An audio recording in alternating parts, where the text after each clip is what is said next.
좀 오래된 영화 중에 브루스 올마이티라고 하는 그런 코미디 영화가 하나 있습니다. 짐 캐리라고 하는 미국 코미디 배우가 주연을 했던 영화인데요. 아마 보신 분들은 기억이 나실 겁니다.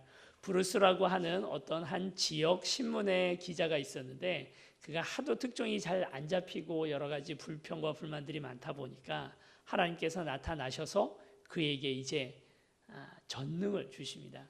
전능, 모든 것들을 다 할 수 있는 능력을 주십니다. 그래서 그걸 가지고 한동안은 재미있게 세상을 자기 마음대로 막 만들어가면서 그렇게 살아가고 또 특종거리들도 막 자기가 만들어서 그렇게 승승장구하지요. 그런데 어느 날 하나님께서 다시 나타나셔서 이 브루스라는 기자에게 숙제를 하나 주시는데 그 숙제가 바로 무엇이냐면 전능도 주었으니까 이 지역에 있는 사람들의 기도를 들으고 그 기도에 응답을 해주라는 그런 숙제를 주게 됩니다. 그리고 그 순간서부터 수많은 사람들의 기도 소리가 그의 귀를 따갑게 만들죠. 계속해서 그 기도 소리를 들으면서 괴로워하다가 어느 날 밤에 일괄 다 선택해버리고 그 기도 제목에 전부 다 예스 하고 그렇게 응답을 하게 됩니다.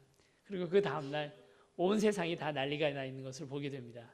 복권 1등 당첨자가 수백 명이 되고요. 그리고 죽었던 사람이 살아나기도 하고 난리가 나 있는 것입니다. 이것이 그냥 예스라고 그냥 기도에 다 응답해 주는 것이 중요한 게 아니라 세심하게 그 모든 것들을 살펴봐야 되는 그 수백 명, 수천 명의 그 기도들을 다 그렇게 하나님께서는 살펴보고 계시니까 참 우리 하나님 바쁘시겠다 하는 생각을 좀 하게 됩니다. 우리의 기도도 어떤 사람 또 이런 생각, 또 저 사람은 저런 생각, 우리의 기도가 서로 상충되기도 하고 또 여러 가지 좋은 것도 있고 좋지 못할 수도 있는 것들을 구하는 것을 하나님께서 다 들으시고 그 중에 가장 좋은 길들을 선택해서 우리에게 주셔야 되니까 얼마나 바쁘실까 하는 생각을 하게 되는 거죠. 오늘 성경 본문에도 예수님이 정말 많이 바쁘신 상황이 벌어지게 됩니다. 거라사에서 사람들을 치유하고 나서 그 치유한 예수님께서 이제 배를 타고 다시 이쪽으로 넘어오셨는데 오자마자 그 예수님에게 어떤 한 노신사가 와서 무릎을 딱 꿇습니다. 이 누구냐면 야이로라고 하는 회당장이죠. 회당장이라고 하면 요즘 누구에 비견할 수 있을까요? 이 지역에서는 글쎄요, 성남시장님 정도가 되지 않을까 하는 생각이 듭니다. 정치, 문화, 종교, 또 뭐 경제 모든 면에서 가장 큰 영향력을 가지고 있는 사람이 바로 회당장입니다. 그런데 이 회당장이 웬만해서는 자신의 정치적 입장이나 이런 것들이 있기 때문에 예수님에게 와서 예수님 어떤 편향적인 모습을 보여주면 안 되는데, 그런데 지금 무슨 일이 벌어졌냐면 그의 딸, 12살 된 딸이 지금 죽게 됐거든요. 그러니까 뭐 이것저것 돌아보지 못하고 예수님에게 와서 무릎을 꿇은 것입니다. 자신의 체면이나 정치적 입장은 전혀 이제 지금 고려할 상황이 아니죠. 지금 당장 그의 딸 하나밖에 없는 딸이 죽게 되었으니까 그런 것 지금 생각할 때가 아닙니다. 무릎을 딱 꿇고 와서 예수님에게 도와달라고 합니다. 여러분 이럴 때 어떤 생각이 드실 것 같습니까? 만약 우리 성남시장님 딸이 지금 당장 죽게 됐는데 뭐 우리 중에 누군가 기도 신유의 능력이 있는 분이 한 분 계셔서 와서 기도해 달라고, 그래서 가서 이제 기도해 주러 가는 겁니다. 어떤 생각이 드실까요? 대박이죠. 이거 잘 되면 정말 성남시에서 우리 교회가 확 뜨는 거는 금방 쉬운 일 아니겠습니까? 똑같은 상황이에요. 지금 예수님에게 와서 야이로가 그 지역의 회당장이 와서 내 딸을 좀 고쳐달라고 하는데 예수님이 가서 못 고칠 리도 없을 것 같고, 그리고 엄청난 기적을 보게도 되겠지만 이제 이 지역에서 예수님이 활동하고 다니는 것은 이제 너무 편해지는 아주 역사적인 사건이 되는 거죠. 사람들이 너무나 많은 기대와 또 이 설렘을 가지고 이 장면을 보기 위해서 지금 수백 명이 지금 다 나왔습니다. 그리고 예수님 가는 그 길, 야이로의 집을 향하여 가는 길에 아주 북새통으로 수많은 사람들이 다 밀려 지금 그 길을 향하여 가고 있는 중입니다. 여러분 어땠을까요? 많은 사람들이 바쁜 마음을 가지고 지금 당장 죽게 됐다고 하니까 조금이라도 더 빨리 가야 되겠죠. 조금이라도 더 빨리 가려고 다 밀고 떠들고 그러고 가고 있는 중에 그 수많은 사람들 중에 딱 한 사람, 전혀 다른 마음을 가지고 예수님에게 가고 있는 사람이 있습니다. 누구냐면 혈루병 걸린 여인입니다. 이 혈루병 걸린 여인은 우리가 레위기 15장에 보면 혈루병에 관한 여러 가지 이야기들이 나옵니다. 레위기 15장에는 유출병이라고 그렇게 얘기를 하는데요. 이 유출병이라는 게 한 달에 한 번 우리 여자분들이 걸리는 마법, 달거리를 하게 되면 그걸 이제 이야기하는 것이 유출병입니다. 이 유출병에 걸리게 되면 이 걸린 사람도 부정합니다. 걸린 사람도 부정하지만 이 유출병에 걸린 사람을 만진 사람이나 같은 의자에 앉은 사람도 같이 부정해진다라고 그렇게 율법은 말하고 있습니다. 부정하다라고 하는 것은 우리가 생각하는 것처럼 어떤 위생관념, 그래서 더러워진다라는 그런 의미가 아니고요. 종교적인 의미를 가지고 있습니다. 종교적으로 그가 거룩하지 못하기 때문에 기도도 하지 못하고 예배도 드리러 가지 못하고 그리고 또 그의 가지고 있었던 능력도 잃어버리는 거예요. 그러니까 마치 삼손이 머리가 잘렸을 때 머리카락이 잘리고 나서 그가 가지고 있던 그 전능의 능력이 없어져 버리는 것처럼 부정해진다고 하는 것은 내가 가지고 있던 기도의 능력이나 하나님으로부터 받았던 어떤 약속이나 그 모든 것들이 다 취소가 되는 상황이 바로 부정해지는 상황이거든요. 그러니까 어떻겠습니까? 이 혈루병 걸린 여인은 참 딱해요. 누구도 만질 수가 없어요.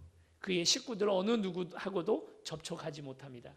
그래서 12년 전에 처음에 이 병에 걸렸을 때만 해도 여러 의사들을 찾아다니면서 이 병을 어떻게든 낫게 하겠다고 그렇게 애를 많이 썼는데 그 의사들에게 재산만 다 탕진하고 아무것도 얻은 것이 없었다는 거예요.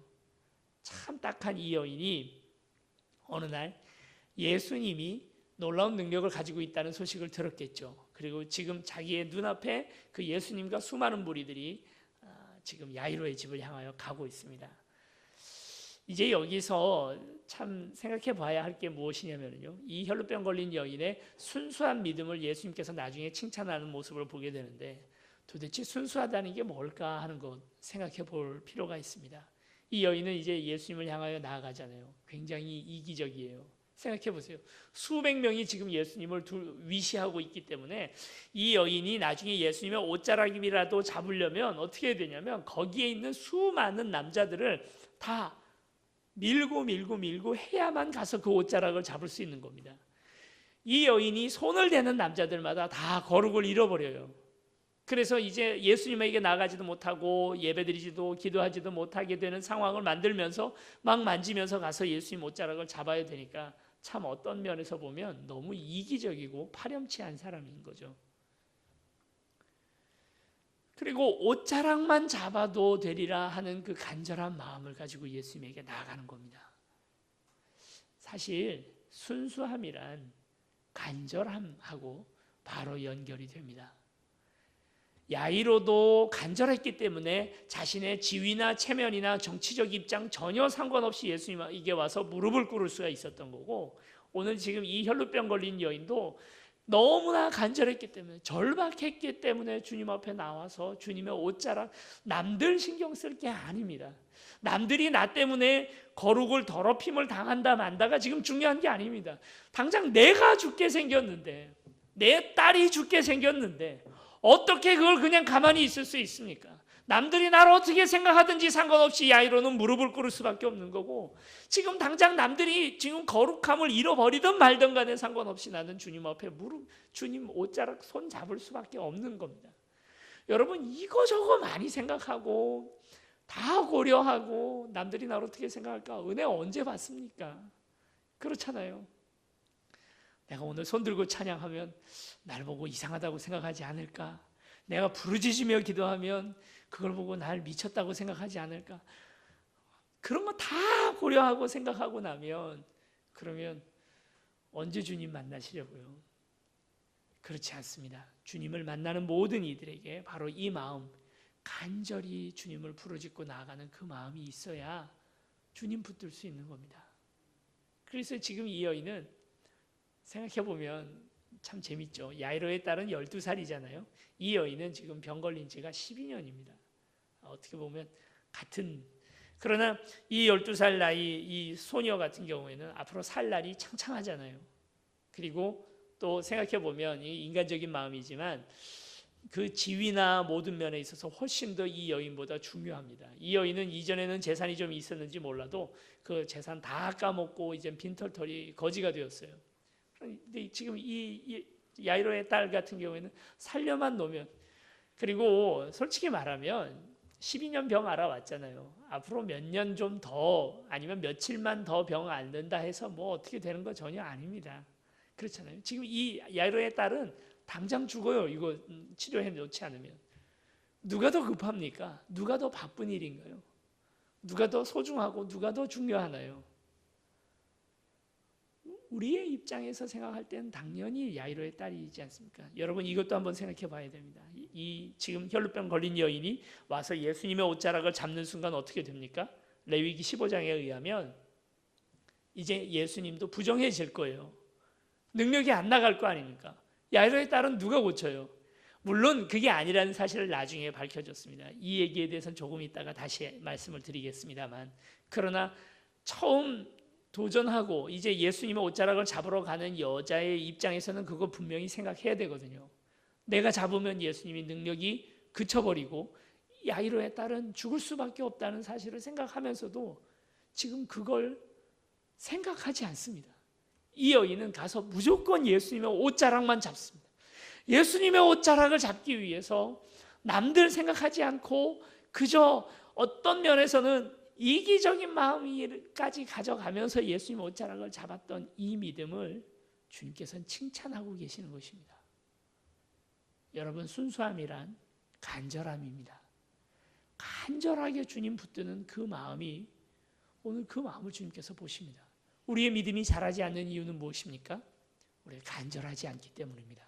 그러나 어느 순간 우리가 간절한 마음을 가질 수밖에 없는 거냐면, 오늘 우리의 한계를 깨달을 때, 죽음 앞에 설 때에 내가 언젠간 끝이 있구나 하는 것을 깨달은 바로 그 순간에 어느 누구도 간절하지 않을 수 없습니다.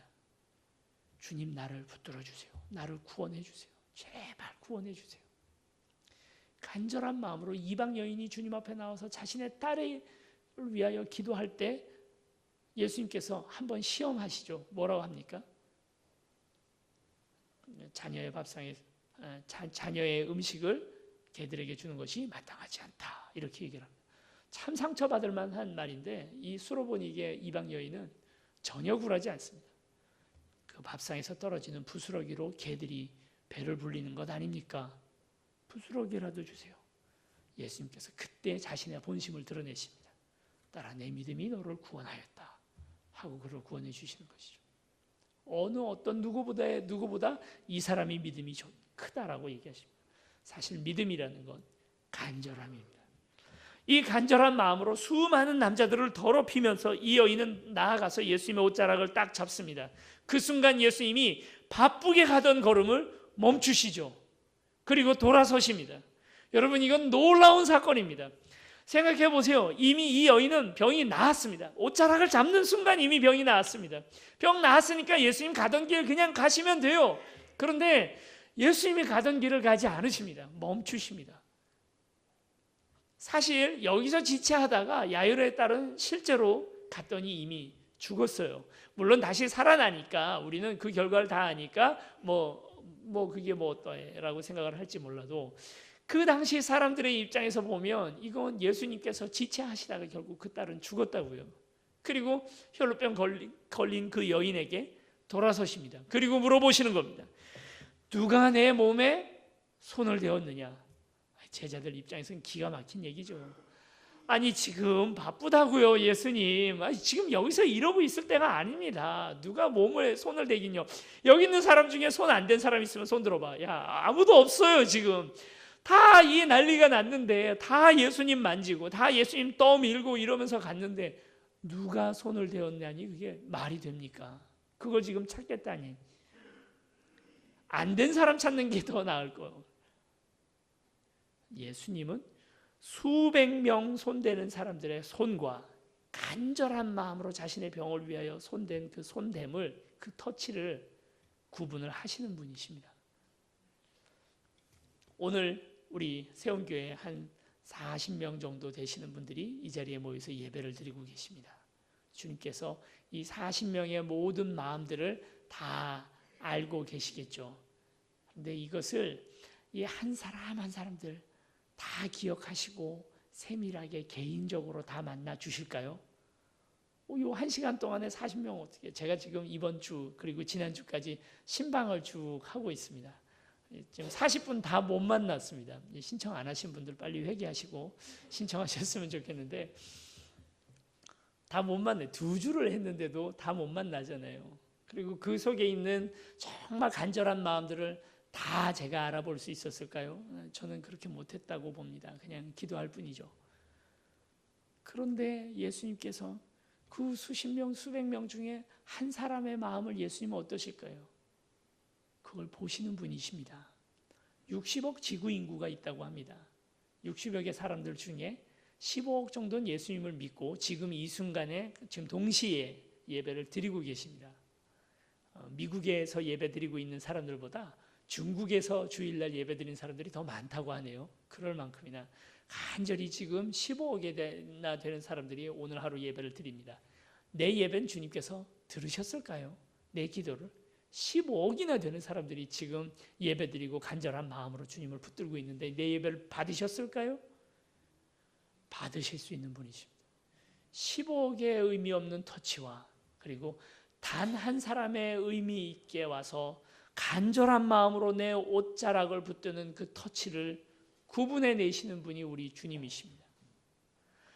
한 사람 한 사람 그 마음에 가지고 있는 사정과 그리고 그 믿음과 그 안에 있는 간절한 마음들을 그냥 넘기지 않으시고 그 한 사람 한 사람들의 마음들을 주님께서 붙들어 주시고 기도에 응답해 주시고 바쁜 일들 많잖아요. 요즘 같으면 더욱더 많습니다. 우리 북쪽에 가서 우리 김정은 그분도 어떻게 좀 만져주셔야 되고 그리고 또 한국 사회 이 경제 돌아가는 문제도 어떻게 좀 해주셔야 되고 그리고 막 여러 뭐 난민들 이런 사람들 유럽에 난입되고 있는 그 많은 난민들도 어떻게든 해주셔야 되고 그 바쁘고 바쁜 와중에 나의 이 작은 기도의 제목을 주님께서 응답해 주실까요?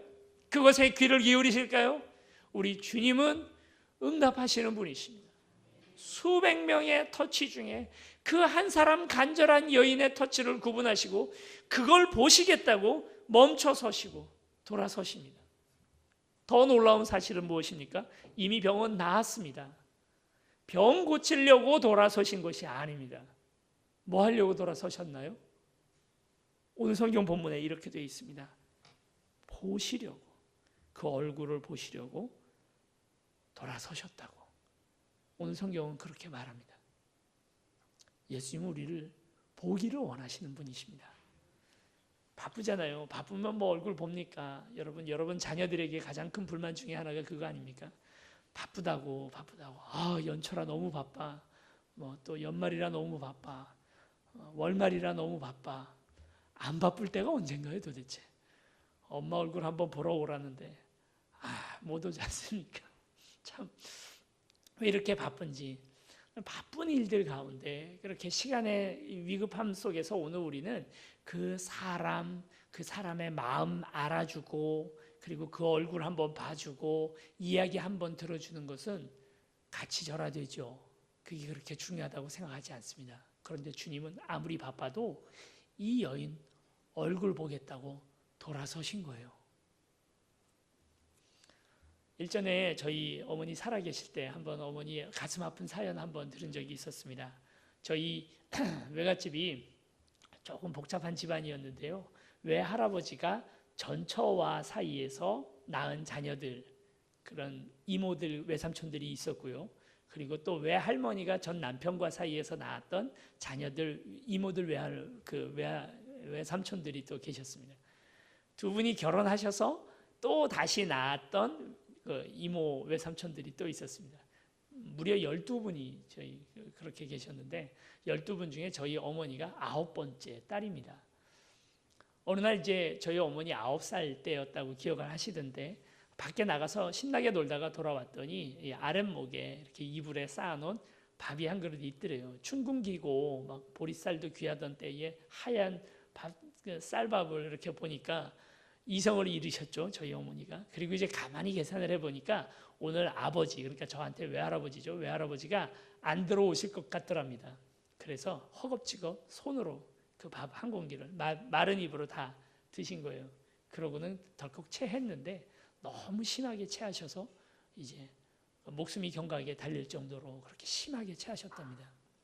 그날 밤새도록 저희 외할머니가 저희 어머니 배를 쓰다듬어 주시는 거죠. 밤새도록. 그리고 저희 어머니 이렇게 말씀하셨습니다. 그날이 본인의 어머니를 독차지했던 유일한 날이었다. 이렇게 기억을 합니다. 자녀가 12이나 되다 보니까 어떻게 독차지합니까? 그런데 그날만큼은 엄마가 나에게만 집중해 주셨다는 겁니다. 그 순간만큼은 예수님이 이 혈루병 걸린 이 딱한 여인, 12년 동안이나 고생했던 이 여인을 집중해 주시는 겁니다. 얼굴을 보시고 말을 들어주시고 그리고 그분에게 칭찬하시는 겁니다. 내 믿음이 너를 구원하였다. 우리 주님을 언제 우리가 독대합니까? 언제 우리가 우리 주님을 독대합니까? 우리 주님은 기도하고 간절한 마음으로 주님 앞에 나와 주님의 옷자락을 잡는 모든 성도들을 독대하시는 주님이십니다. 그 얼굴 바라보시고 같이 말씀 나누시고 교제하기를 즐겨 하시는 주님이십니다. 아무리 바빠도요, 얼굴은 봐야죠. 얼굴은 보고 살아야죠. 예배 끝났다고 식사도 안 하고 그냥 가시면 어떡합니까? 얼마나 맛있는 밥인데요. 제가 한 10몇 년 동안 교회 생활하면서 신앙생활하면서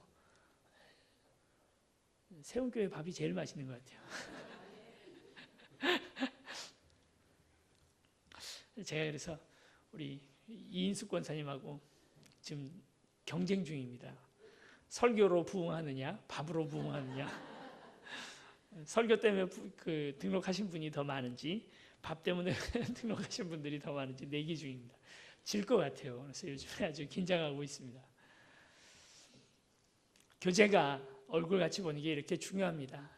다음 주에 우리가 특별히 그래서 우리 삼척을 같이 가려고 합니다. 우리 삼척에 가서 전교인 수련회로 가게 되는데요. 수련이다 보니까 같이 신앙적인 이야기들도 많이 있겠고 여러 가지 중요한 부분들도 있겠지만 아무리 바쁘셔도 같이 오셔서 그때는 같이 즐거운 교제의 시간들을 좀 나눠주시면 좋겠습니다. 잘 준비가 되어 있습니다. 네, 지난번에 한번 이제 우리 이범술 집사님하고 같이 가서 장소 섭외도 하고 다 했는데 이제 우리 이범술 집사님 또 이제 얘기를 잘 해주시겠지만 아주 좋은 장소에 좋은 많은 것들이 잘 마련이 되어 있습니다. 이범술 집사님이 다른 것보다도 너무 신나해 하시는 거예요. 너무 기뻐하시는 거예요. 야, 여기 데리고 오면 막 다 너무 좋아하시겠다. 그거 생각하면서 많이 기뻐하시더라고요. 저도 덩달아 마음이 기뻐졌습니다. 꼭 다 같이 참석하셔서 그 시간이 아주 좀 좋은 교제의 시간들이 잘 됐으면 좋겠습니다. 우리는 항상 교제를 누군가 얼굴 보고 같이 이야기 나누는 걸 맨 뒤에다가 둡니다. 그러나 이게 더 중요합니다. 이게 훨씬 중요합니다. 이 중요한 것들 때문에, 바쁜 일들 때문에 이 중요한 일들을 우리가 잘 잊어버리고 살아갑니다. 저도 큰 교회 목사로 있다 보니까 자꾸 처리해야 할 수많은 일들이 있더라고요. 그 수많은 일들 때문에 실제로 돌봐야 할 그 영혼들을 돌아보지 못하는 경우들을 너무나 많이 느끼게 되었습니다. 이제 내가 이제 단독 목회를 하게 되면 절대 그러지 말아야 되겠다. 한 사람 한 사람 한 영혼들의 이야기들을 들어줘야 되겠다 하고 마음을 먹었습니다. 이 마음이 저의 마음이 계속 되었으면 좋겠습니다. 주님께서는 돌아서셔서 이 여인을 보시고 따라 이렇게 이야기를 하시죠. 왜 돌아서셨을까 생각해 보면 그렇습니다. 딸이기 때문이죠. 주님의 딸이기 때문에. 그냥 지나가는 아줌마라면 그러지 않았겠죠. 그러나 이 여인은 이 순간 믿음을 가지고 주님의 옷자락을 잡는 바로 그 순간 딸이 된 것입니다. 우리는 목적을 따라서 계속해서 세상을 살아갑니다. 목적이 이끄는 삶이라는 그런 책도 있는데 그 책에 물론 중요한 내용은 그 뜻이 아니었겠지만 우리는 목적, 일 중심적으로 뭔가 해야 할 과업 중심으로 계속해서 이 땅을 살아갑니다. 그러다 보니까 이 과업을 해결하기 위해서 많은 것들이 뒤로 밀리게 되는데요. 그런데 예수님은 사람을 고쳐주셨습니다. 이미 이 여인은, 혈루병 걸린 여인은 병이 나았습니다. 일은 해결이 됐잖아요. 일 처리하시는 분이었으면 이거 일 처리됐으니까 내가 야이로의 딸 가서 고쳐주고 다시 돌아올게 하셨을 텐데, 그게 아니고 일 처리하듯이 일을 다루시는 것이 아니라, 일이 중요한 것이 아니라 사람이 중요하다는 사실을 분명히 알고 가십니다. 그리고 그에게 딸이다라고 얘기를 하십니다. 딸, 내 자녀인 것이죠. 어떤 한 선교사님이 몽고에 처음 가셨을 때 있었던 일이라고 합니다. 가서 그 몽고에서도 택시가 있으니까 택시를 잡아 타고 어디로 가는데, 이 택시 기사는 택시 운전도 하는 분이지만 또 특별히 말도 같이 이렇게 목축을 하는 그런 분이었답니다. 어느 날 그 택시 타고 가고 있는데 택시 기사가 가다가 갑자기 손님 죄송합니다 하고 차를 멈추더라는 거예요. 그러더니 막 수백 마리의 말들 있는 그 말들 틈으로 비집고 들어가더라는 겁니다. 그리고 그 말 한 마리를 잡아가지고 오더라는 거예요. 그리고 택시 뒤에다가 매가지고 다시 가기. 이게 어떻게 된 걸까 하고 사연을 물어보니까 뭐냐면 이 택시 기사 말이에요. 도망간 지 몇 달이 된 겁니다.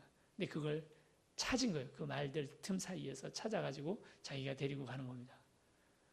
참 몽고 사람들 눈도 좋다 싶은 생각도 드는데, 그 수백 마리 말들 중에 자기 말을 구별해내고 그것을 찾아가는 겁니다.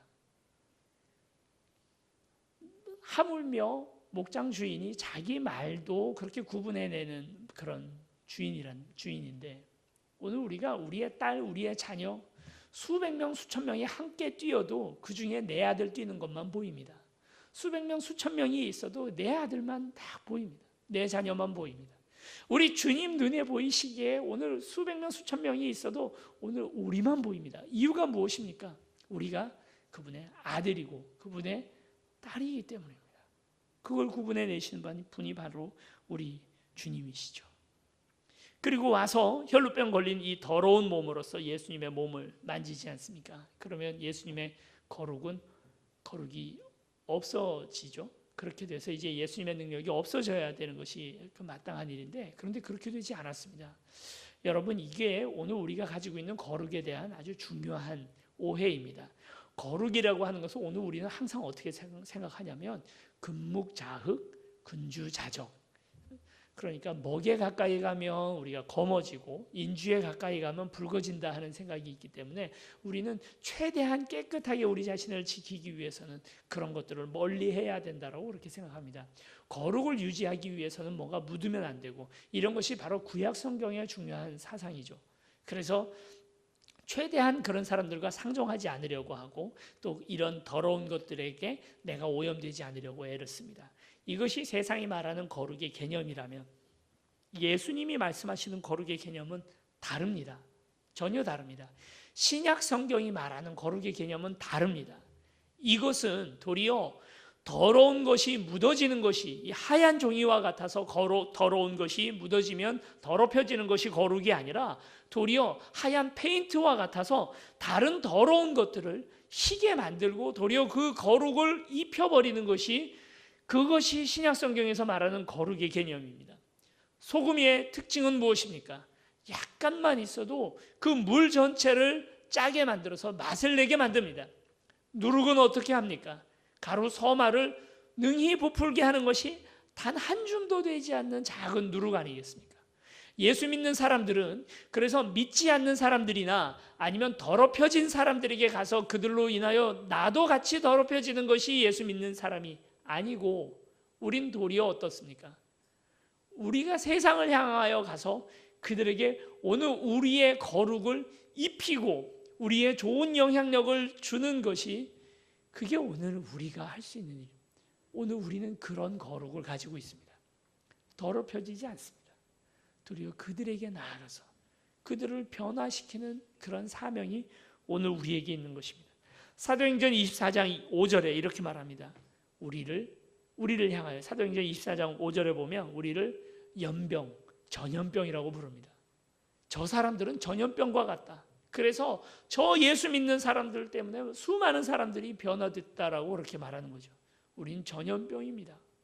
우리가 전염당하는 개체가 아니라 도리어 그들을 예수 그리스도의 복음으로 그들을 거룩을 전염시키는 사람들이 바로 오늘 우리입니다. 우리 자녀들한테 맨날 얘기하잖아요. 친구들 잘 사귀어라. 넌 저런 애들이랑 놀지 말아라. 아닙니다. 도리어 이렇게 말해야죠. 야, 저런 애들이랑 좀 놀아봐. 쟤네들한테 예수가 뭔지 좀 가르쳐줘봐. 어떻게 살아야 하는지 저 사람들에게 알려줘봐 하고 우리 자녀들에게 말해야 되지 않겠습니까? 히브리서 11장 38절에도 이런 사람은 세상이 감당하지 못하느니라 이렇게 말합니다. 세상이 감당치 못할, 도저히 세상이 오늘 우리를 감당치 못해서 오늘 우리의 좋은 영향을 계속해서 받을 수 있는 그런 모습으로 오늘 우리는 만들어진 사람들입니다. 그래서 우리의 거룩을 묻히고 다니는 사람, 혈루병 걸린 여인처럼 그들의 거룩을 도리어 파괴하는 오늘 우리가 아니라 이제 오늘 우리는 그 사람들에게 오늘 우리가 가지고 있는 예수님의 복음과 그리고 또 좋은 은혜로 그들을 변화시키는 일들을 오늘 우리가 해나가게 될 줄로 믿습니다. 오늘 우리에게 간절한 마음이 있으십니까? 오늘 주님의 옷자락을 잡기를 원하십니까? 오늘 주님께서는 옷자락을 잡아서 오늘 우리 안에 가지고 있던 많은 간절한 기도의 제목을 들으실 뿐만 아니라 더 넘어서서 오늘 우리의 얼굴을 보기를 원하십니다. 오늘 우리를 만나기를 원하십니다. 문제를 해결해 주시기를 원하시는 하나님이 아니라 오늘 우리를 만나기를 원하시는 바로 그 하나님 앞에 함께 나아가는 저와 여러분들이 되시기를 원합니다.